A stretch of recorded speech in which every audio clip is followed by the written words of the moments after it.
Clubhouse.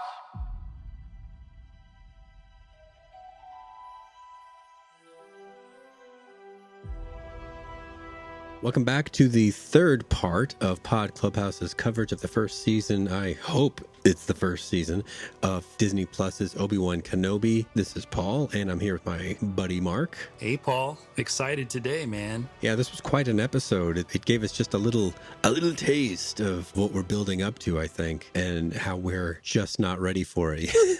Yeah. No, the other day we're talking, oh, yeah, they'll probably meet up with Bail Organa, you know, and then all of a sudden, what do we get? Boom. And we're just, wow, you know, Obi-Wan versus Vader round one. Because I agree, there's got to be a round two for sure. Were you at all shocked at how rusty Obi-Wan was? I felt like in the previous episodes, and even this one, he looks at his lightsaber like, what is this thing? How do you use it? But then when it went down and he needed it, it was effortless. You cannot run, Obi-Wan. Boosh, you know, I thought that was cool. Right, but the Dark Lord there was fighting him one-handed, sort of like you might do with a child. Oh, yeah, he was just toying with him. What did you think about the element of adding a beast-like nature to Vader in his angry pursuit of Kenobi? Do you think it was maybe just that he knew that this was Kenobi, and so he was extra pissed off? Or do you think whenever he shows up, he just breaks people's necks left and right, willy-nilly, doesn't even care? They're obviously not Jedi or responsible for the Jedi. He's just breaking necks anyway. What do you think about the way he was portrayed? The word demon came to mind with me. And I guess, you know, it reflects, I guess, how he's been training the Inquisitors too. That whole speech by the Grand Inquisitor about the Jedi Code, they can't help themselves. So you just start hurting people and killing people and the Jedi will show up. You know, that's his cold, calculated tactic. But yeah, he was just force choking and dragging NPCs and all over the place. That was crazy. It was. I hadn't really thought about that Vader would take, like you said, NPCs' lives for granted. I mean, we saw he was pretty rough on Captain Antilles at the beginning of A New Hope, but he was a semi-combatant. And then we saw how he was in Rogue One with the other crewman of the Alderaanian ship that was holding Leia's ship before she took off. But they were all combatants. So I hadn't considered that he would just go, you know, hell for leather down a main street like that and just kill the, like you said, the NPCs, the red shirts. I mean, he's been obsessing about Obi-Wan for 10 years and he has a chance. So I'm not really surprised that he's pulling out all the stops. I mean, he's just hell-bent on revenge. I think we'll get into it more, but I'm curious as to what he was thinking and did he kind of let Obi-Wan go, you know, at the end? I mean, he could have force leaped over that fire super easily, but it's almost like you could see him thinking. And I definitely have some thoughts on that. I don't know what to make of this thought, so maybe you can help me. You know, he started that fire deliberately using the ore or whatever it was that he spilled down. So he knew that there was fire, but then he didn't want to deal with the fire once he dragged Obi-Wan through it and then Obi-Wan got back out of it. It's like, I think I have read in novels or comics that after Mustafar, he's not really down with fire. You know, he's not super excited to be involved with fire anymore. And I wonder if that's true or if that's just me making stuff up. But yeah, you know what I mean? Like it was like he let him go kind of, but he also didn't want to go through the fire or risk going through the fire. Paul, I loved this. This is just incredible writing. You know, he burned up on Mustafar with the famous high ground scene. And he's now going, you know, the saying, hurt people, hurt people. He's going to take Obi-Wan like a rag doll and throw him in the fire and be like, okay, now it's your turn to burn. Now you will suffer, Obi-Wan. That was, man, yeah. It was almost like he had it planned rather than just be like, hey, look, there's a fire. Oh, what irony, you know, the guy that burned me alive is right here. And I've got this fire ready to go. Let's see what I can make out of that. Lemonade out of lemons. Yeah, and I think there was just a lot of contrast between the dark and the light on this one. I mean, he said, what have you become? And he said, I am what you made me. What have you become? I am what you made me. It's kind of like the dark side. You're always just blaming others. You know, it's not he didn't have anything to do with it. He's projecting all this onto Obi-Wan. Rather than taking responsibility for his own mistakes. And I noticed a couple other examples of this contrast between light and dark. Like, for example, I thought it was really cool. Obi-Wan kind of had a purpose. You know, if you think back to episode 4, when he confronts Vader that time, it's because he's trying to create a distraction so Luke and crew can peace out. You know, it's not like he's just doing it for fun, like he wants to confront Vader or he's hung up on revenge or anything like that. He just wants to help out Luke. And in this case, it's Leia, right? It's a complete reflection. He's trying to let Leia escape. He's going to create a distraction and confront him just to help Leia escape, you know? So this just brings out that the Jedi are selfless. And while Anakin is just selfishly focused on his own revenge, his desire for revenge, you know, and then he also said the third point, you know, he told him the years have made you weak. He looks at the world in terms of power. I'm way more powerful than you are. I mean, I kind of think that there's a little bit of a problem with this episode, but I'm cool with it. And that is, you know, in episode 4, it's like, you know, when I last saw you, I was but the learner. Now I'm the master. Yeah, right. You know, so he's still kind of hung up on that, even in episode 4. But, you know, I guess you could say that's kind of a bit of a retcon because, I mean, Obi-Wan definitely wasn't the master in this episode. He's like a rag doll. Good. That line from A New Hope. We meet again at last. The circle is now complete. When I left you, I was but the learner. Now I am the master. Also rattled around in my brain. It's like it must be really challenging to write and perform this show and not contradict something that, you know, fans like us have had memorized for 40 years. That particular line stands out, or any element of that meeting on the Death Star that had so far been considered the first time they had met since Mustafar. And now we're seeing that there was something in between, which, you know, is okay because he also has that line where he says he's more machine now than man.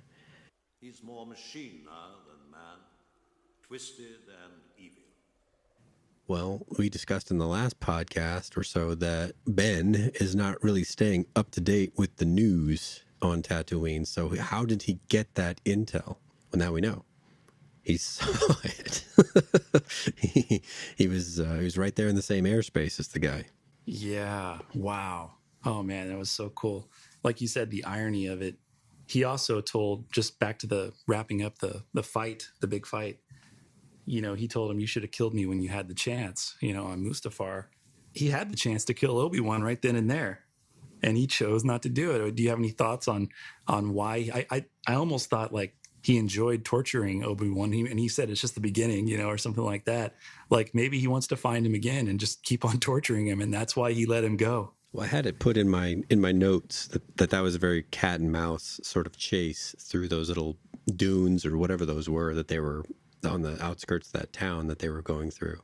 Maybe you're onto something, that he wants to savor the fact that he's found Kenobi and wants, you know, a quick death wouldn't quite reconcile how he feels about how much suffering he felt at the hands of Obi-Wan. We know that that's all screwed up, but it's true from a certain point of view. That might explain why when he does find Ben on the Death Star, why he just goes for the saber fight and the killing stroke rather than any more dicking around. Yeah, it's been many years. He's like, okay, I may not get another chance. Right. Exactly. Someone had pointed out on the internet, maybe it was even you, pointed out that the timing with which Kenobi sacrifices himself on the Death Star is a little more poignant now, in that he waits until he sees Leia and then he goes. Then he does the quick "I'm going to be a Force ghost" ritual before he lets Vader cut him down. Yeah, he looks over at Luke, and yeah, that's a good point. That gives it more power. Now he's doing the same thing. So, and I think there's something else we can touch on. You know, we know at the beginning of the episode we had this another teaser with Qui-Gon. You know, help me, Master, give me strength. Yeah. Master Qui-Gon.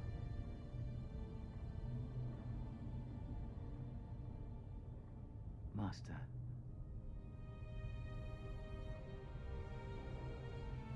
Are you there, Master?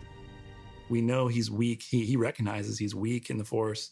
He doesn't have it figured out. He's still going on with the normal Jedi routine, but he knows that's not working for him. And I liked that scene where he's talking with Leia, and he was like, well, people just give up their kids super early, and we go train as Jedi. I'm like, man, that would be traumatic, and so I almost think like Obi-Wan's a little, his worldview was set by that.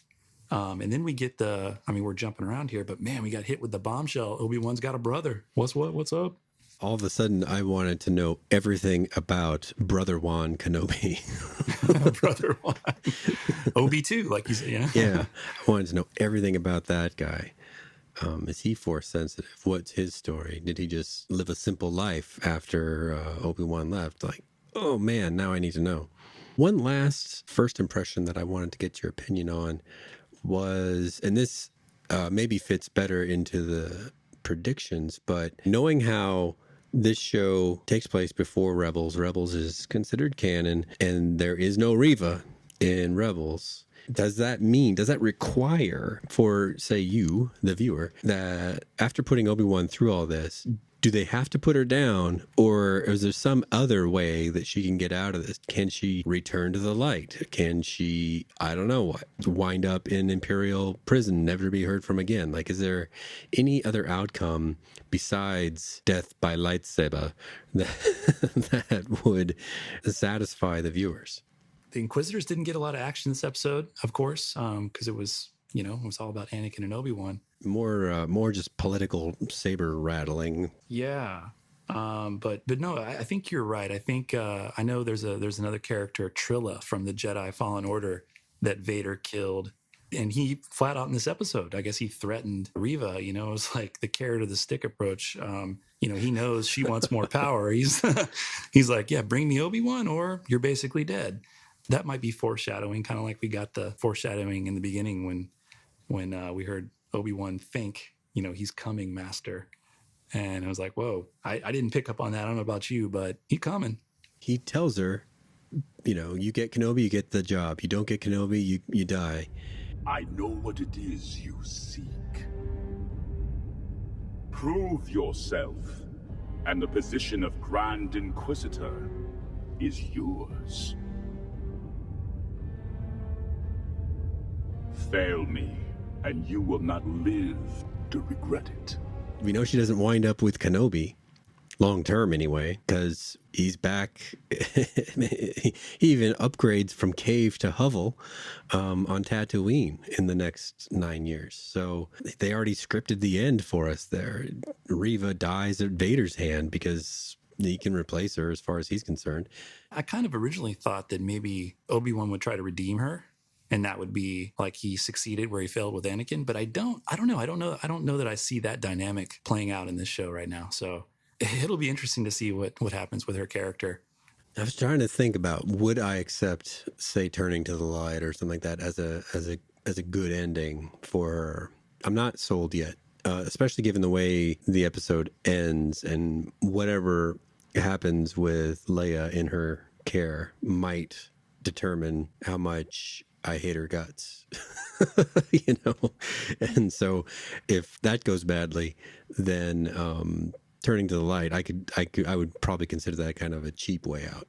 Yeah, and we're halfway through, believe it or not. We've only got 3 episodes left, so I don't know if there'd be enough time for all that. We got a couple new characters in this episode. We got Freck, voiced by Zach Braff, believe it or not, as that driver who picked up Obi-Wan and Leia. I think he was just there more or less to show us that good people get swept up into bad governments and do their part as good citizens of that bad government. And that doesn't make them bad, but it does kind of put them in the way of our more idealistic protagonists. Yeah, I liked that. The planet is called Mapuso, I guess. It's That's a Mayan system. Yeah. One thing I noticed about his character when he drove up, I liked how Leia was like, oh, he seems friendly. He seems friendly. Leia. And they hadn't even met or talked to him. And I thought that was a good example of her using her force powers without even knowing it, intuiting, I can tell this guy's not going to cause us problems. But yeah, I like that how he basically threw him under the bus when they got to the checkpoint. He's like, yeah, you might want to check those guys out, like trying to score points with his stormtrooper overlords. Well, and it might not even be as antagonistic as the Empire is usually demonstrated to be. It might just be like he knows these guys when they take their helmets off at the bar later. It's like it's more cordial than that, perhaps. I don't know, just a guess. I think it's important that they show us people like him from time to time, because there's just this weird assumption like every citizen of the Empire must be complicit in the Empire and be like, as evil as the Empire. And this guy's just trying to make a living and keep his head above water with the guys that are in charge around him. Yeah, which is ironic because we learned that the planet used to have fields and families, and now it's ravished and by the Empire and looks like Arizona. And that's what I put in my notes. They landed on Arizona. But this character is cool that he's like, oh yeah, he's singing the praises of the Empire, which is odd, right? Like your homeworld was destroyed, but hey, survival, right? Well, and there's that element of, if maybe, I'm afraid I don't know my Clone Wars worlds off the top of my head, but I did do a quick internet search for it, and this didn't come up. So if someone does find it, then please let me know. But it could be that this world during the Clone Wars went to hell, was just a terrible place to be. So soon as the Empire crops up, maybe some things change, but, at least no one's shooting at you. So that might be an improvement for the locals, that they're willing to put up with the presence of a garrison and checkpoints and all the other bullshit that the Empire brings with it. Yeah, and they had that checkpoint with the laser. Why didn't they just walk around that thing? I was wondering that, and I think they had built it so close to like the cavern walls that they would have needed to climb to get over them. Yeah, did you like how? And I was wondering, like the stormtroopers, like, don't they have a mugshot of Kenobi? But they didn't know. They're just questioning him. But then the probe droid comes, and we get the ID. And I liked the Keanu Reeves Matrix moment where he's got the hood, and it's just they have the pause. He's like, boosh, pulls out the blaster, and then, it's on. That was pretty cool. That was cool. That was a great moment because, he's distastefully having to use blasters, but damn if he's a good shot. Yeah, that was fun. Another new character introduced on this backwater is the one that Haja sent us to meet, named Tala, played by Indira Varma, who I recognized immediately as Ilaria Sand from Game of Thrones. Good call. My read on her is that she is also a good person. She was altruistic even when she joined the Empire. She bought whatever the company line was, whatever the recruiting posters told her, whatever they made her feel like in terms of being part of something good and big and important. She bought into that idealistically and with her whole heart. And then it sounds like she got wind of hunting down Force-sensitive children. That's what I got. And so she was like, fuck this, and joined up with the rebellion. Is that anything close to what you got with what she explained? Yeah, I really like that about Star Wars, where it's Palpatine spins this narrative that the Jedi have turned and they left me deformed, and therefore we've got to reconstruct the Republic into this empire, and the Jedi are now the enemy, and everyone's probably going, it doesn't really make sense. But like you said, everyone goes along with it because that's the big lie, I guess you could say. And so everyone goes along with it until they learn that this ain't going to work. And I thought that was cool. And I think you make a good observation. That theme was definitely throughout this episode. And by the way, we had talked about last time, who was that other Inquisitor? Well, I think it's the fourth sister. I looked it up. And apparently, I don't know where this came from, but her armor shows up in the Return to Vader's Castle comic. And it's being used by a rebel spy. And I was like, I wonder if that possibly can end up being this new character. Is it Tala or Tarla? Tala? Let's see. Tala. Tala. Tala. I know everyone has kind of a British accent, so it sounds they could be saying Tarla and pronounce it Tala, for all we know. But yeah, it's in the credits as Tala. Yeah, and we saw this. We know the Empire's hunting Force-sensitive kids. We've seen this in Rebels and Fallen Order and Clone Wars. Kind of cool. They call it the path of safe houses, kind of like the Underground Railroad type of situation. Mm-hmm. Yeah. And then we learned that this Quinlan Vos. I don't know if you're familiar with this Jedi. He's the next guy I wanted to talk about, actually. Oh, yeah. Well, there you go. Look at that segue. You know, I had remembered him from the Clone Wars, and I had to look it up. I was trying to, apparently, wow, there's a lot of stuff going on with that guy that I don't know about in Legends. But he kind of has like a Native American vibe going on. I guess he's got this retrocognition power where he can touch an object and perceive the memories that go along with it. Mm-hmm. That's a rare force power. I know. I remember from Clone Wars, there was definitely some interaction between him and Kenobi. And they went hunting for Cad Bane in season 3. Okay. They didn't find him, but he did get some screen time. He wasn't one of the major side characters that they developed very fully. I also looked him up. He is mentioned by Obi-Wan Kenobi in Revenge of the Sith. Lukamaya has fallen, and Master Vos has moved his troops to Bos Pitti. He mentions Master Vos, and in this episode of Obi-Wan Kenobi, he mentions Quinlan. Quinlan was here. Yeah, he helps now and again. Quinlan Vos is his whole name. And then there's some notes that he was glimpsed in The Phantom Menace, like in a background character kind of way. I don't know. I have seen that movie like 20 times. I don't know that I've ever noticed him. But yeah, if he does appear in this, that would be a tremendously big ad, like a huge ad. He's a powerful Jedi who survived Order 66, who has actually, according to his lore, fallen to the dark side and come back. Right. Wow. Yeah. And he's also known as kind of a maverick. Mm-hmm. And that reminded me, and I remember, I think he and Kenobi butted heads. And I think, and that parallels Qui-Gon. Qui-Gon was also a maverick that didn't go along with the Jedi Council. Yes. So I think that's cool. And then we got the quote on the wall, which was, "Only when the eyes are closed can you truly see the way." And that reminded me of, like I said, been kind of rewatching some Rebels. They had the Kanan Jarrus character where he gets blinded by Darth Maul. And has to learn to not use his eyes, and deepens his connection with the Force, and then that ends up being, maybe you could say, how he ends up defeating the Grand Inquisitor. Another Matrix connection almost. In Revolutions, Neo loses his eyesight and has to do the same thing. These guys have been watching the Matrix, man. Seems like it.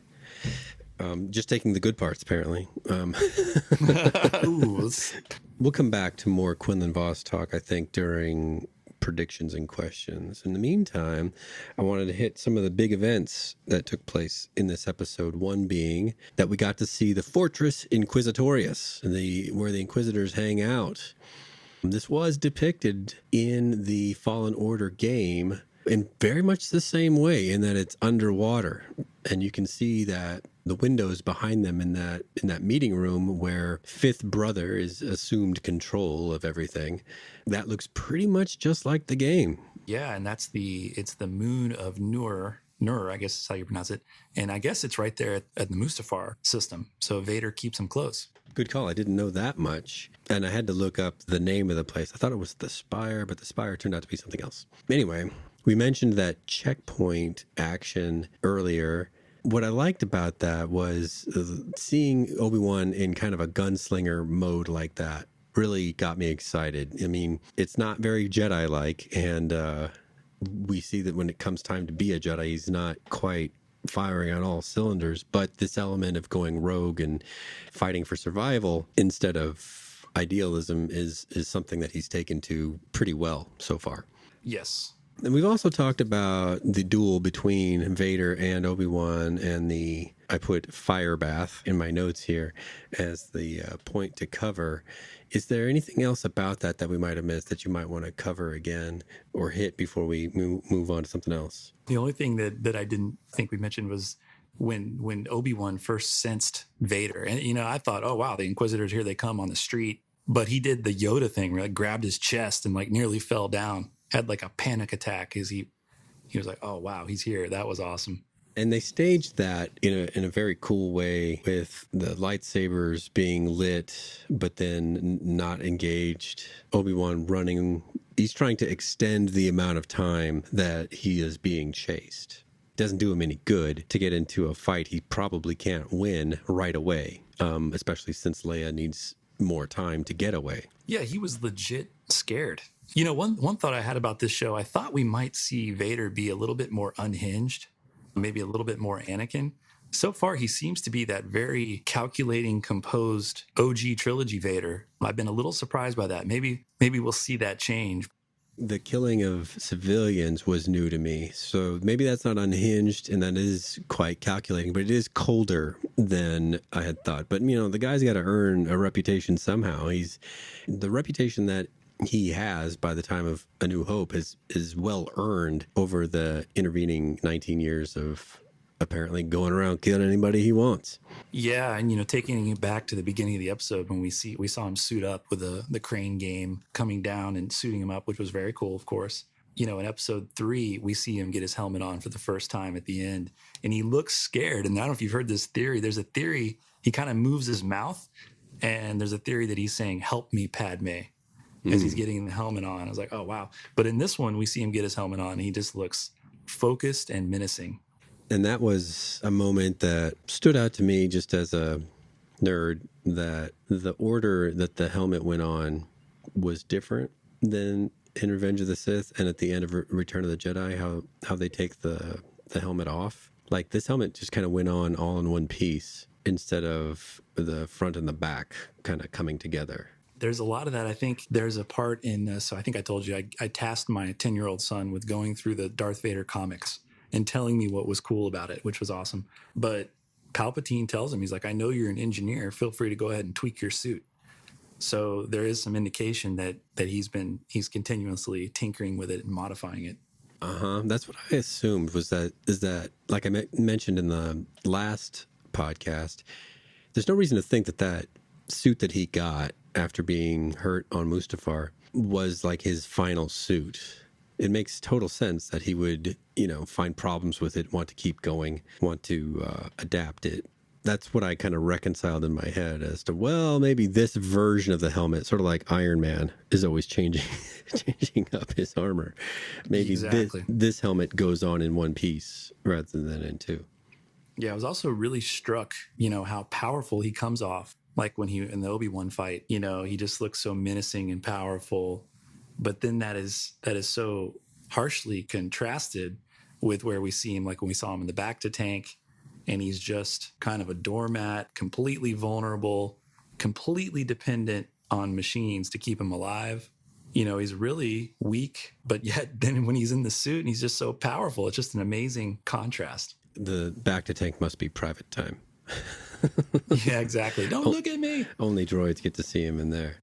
Yeah, and you know, you kind of touching on how the people perceive the Empire, and I know George always talked about that the Empire is machine-like, just like Vader is, and it's always colors of, you know, black and gray and red, and they're obsessed with order, and then that's contrasted with the living force and the swamp on Dagobah and color and free spirits like Leia and stuff. So I think this show is really bringing out some of those themes. That last big event that I wanted to talk about was Reva capturing Leia. Don't be afraid. Come closer. Are you the one I'm supposed to meet? Unfortunately, they couldn't make it, but I'll take you from here. Regardless of what condition Ben is in following his second and third degree burns at the hands of Vader just a minute ago, this, I think, has to flush out Ben, no matter what, just instantly. Yeah, I had the same thought. It's like, okay, where does it go from here? Well, we know you got to rescue Leia. I doubt there's even like a good plan. It's just, I was thinking he might even just turn himself in exchange for her. I really wonder, every episode we get a call to Qui-Gon. When is he going to pick up the phone?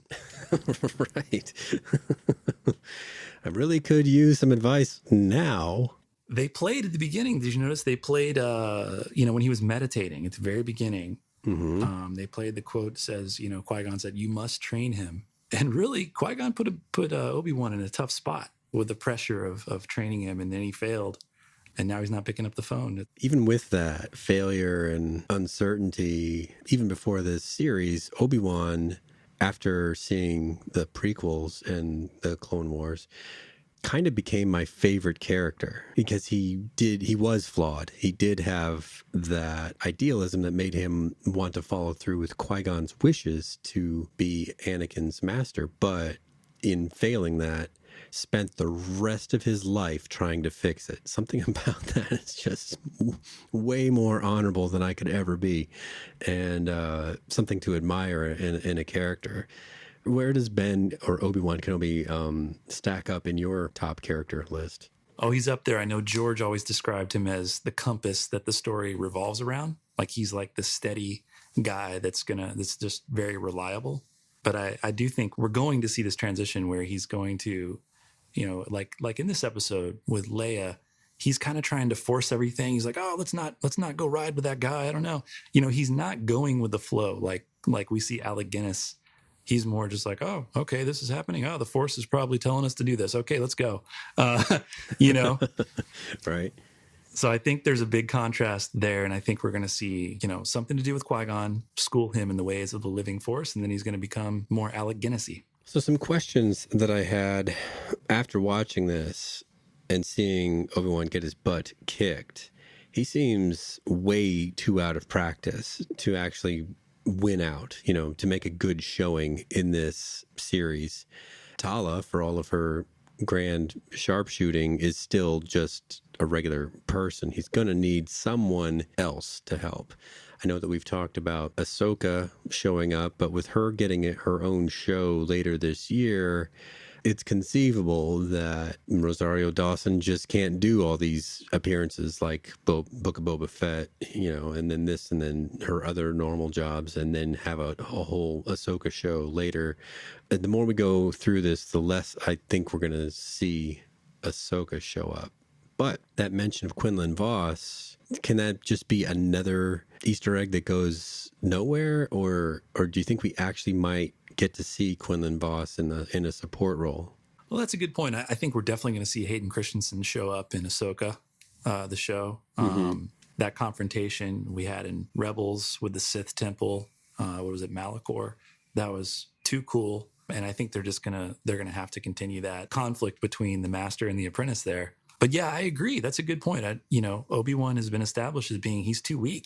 How's he going to fare against Vader again? It's not going to be pretty, so he needs help. So that's a good point. Maybe Quinlan Vos or Ahsoka could show up and save the day. Another consideration for this era could be Saw Gerrera. Oh, wow. He's active during this period, and he was depicted in both Clone Wars and Rogue One. It was just like his ideals weren't in strict keeping with the greater, Rebel Alliance in total. So he kind of ran his own show that was anti-Empire, but not the same message as the Rebel Alliance either. But maybe this is before that. Maybe this is before they kind of split up. So perhaps he's available. I don't know. I don't know that you take on Vader with Saw Gerrera. I think you need another Force user. That's a good point, because that would help bring out the alliance that's forming here.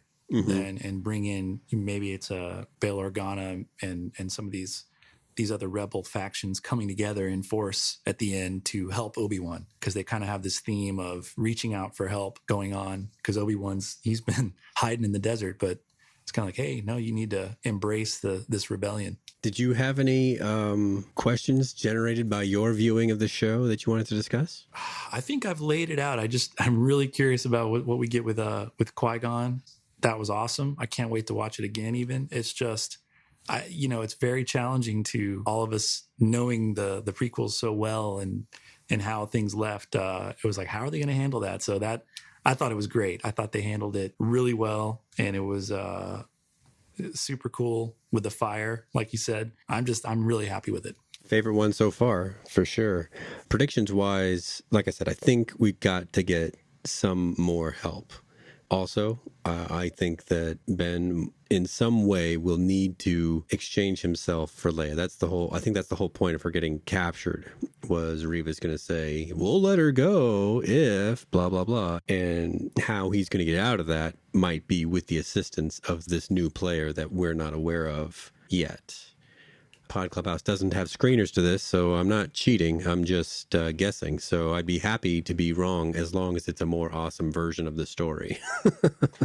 Yeah, no, I like that idea, that like a prisoner exchange type deal. That makes a lot of sense. And I wonder, I mean, we've only got 3 episodes left. Will that happen? Will they just keep on running and gunning? And that's it's going to be interesting to see the pacing of this thing. It's got a good pace so far. And just like you, I need to watch it again because the first viewing was so that I could prepare for the podcast, but I want to really soak up the stuff that I might have missed when I was looking down on my notes, just the little touches, say like the droid shop where they hide out for a second. If you've ever been to the droid shop in Disney World or Disneyland, it looks pretty close. It's like the body parts hanging from the conveyor belt, the overhead like hook system or whatever, and different parts just laying in bins and all that. Disney hasn't gotten everything right about Star Wars, but the decision to make all of that kind of stuff coherent in terms of if you go to Batuu in Disney World, you're going to see the same kind of iconography and naming and just world building that you're going to see in the video games, in the role-playing games, in the TV shows now. It's all meant to work together in a way that wasn't quite as well done in George's time.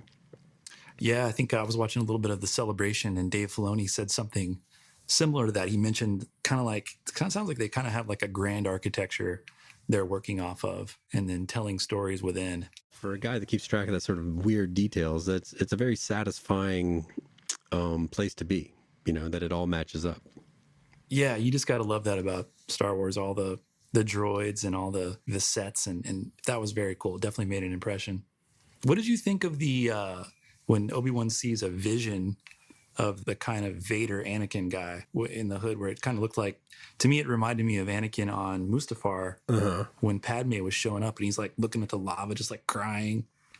And I was like, oh, it just kind of demonstrated his conflict. But was he just seeing things? Like what was your take on that? It did seem like he was just seeing things to me, like his imagination had been running away with him on the freighter about the implications of Anakin / Vader being alive, and it's still screwing with him, it's still impacting him, and it's like, it's almost like jumping at shadows, a little bit, because now the boogeyman is alive and he's hunting me actively. I didn't think it was something else like a force projection or something, but maybe it was. Maybe it was. I mean, that's no, I think it might have been like force shadowing, like he's coming. Yeah, I mean, that's a more cool Star Wars-y reason than just hallucinations. Right. So I'd be more inclined to want to think that was Anakin pushing his force self into Obi-Wan's perception. That'd be more cool. I'm going to go with that. I'm with you.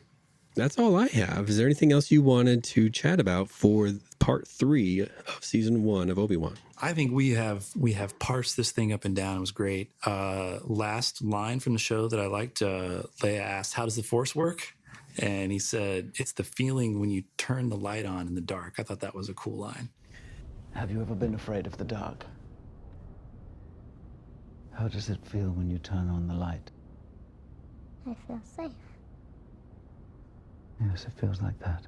I liked that whole exchange. I liked a lot of their talking, that she knows there's more going on than she's being told. She has questions. He doesn't want to overshare. And so he has kind of leading answers.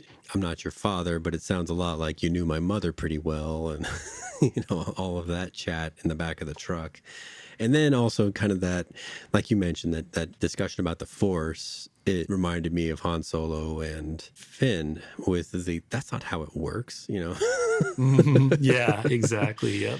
One of the better lines from the sequel movies anyway. All right. Well, I think that covers this one. Please come back and check us out next week for our coverage of part 4. I can't wait to see where this goes. They've brought us to a definite mid-season high point here with the abduction of Leia, and Ben getting his butt just kicked and burned even. So yeah, we're in a bad spot, which is where we're supposed to be for this kind of story right now. If people wanted to find you, Mark, on social media and reach out and talk about Star Wars, how would they do that? At Jiggy Nut on Twitter. And if you want to find me, I'm Paul V. Daly on Twitter, or at Pod Clubhouse on Twitter. Or just come to the website and use our form there, www.podclubhouse.com. If you like this podcast, please remember to rate, review, and subscribe to it on iTunes, Amazon, Spotify, wherever you listen to podcasts, so that other people can find it and enjoy in the Star Wars goodness together. Thanks, Mark. Thanks, Paul. Thank you for listening. This has been an original Pod Clubhouse production.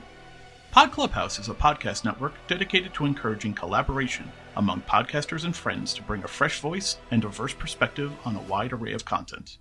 Please visit and leave a comment for us at podclubhouse.com. Rate, review, and subscribe to our podcast feeds on Apple Podcasts. Follow us on Twitter, Instagram, and Facebook. You can find us at Pod Clubhouse. Our DMs are always open, and we'd love to hear from you.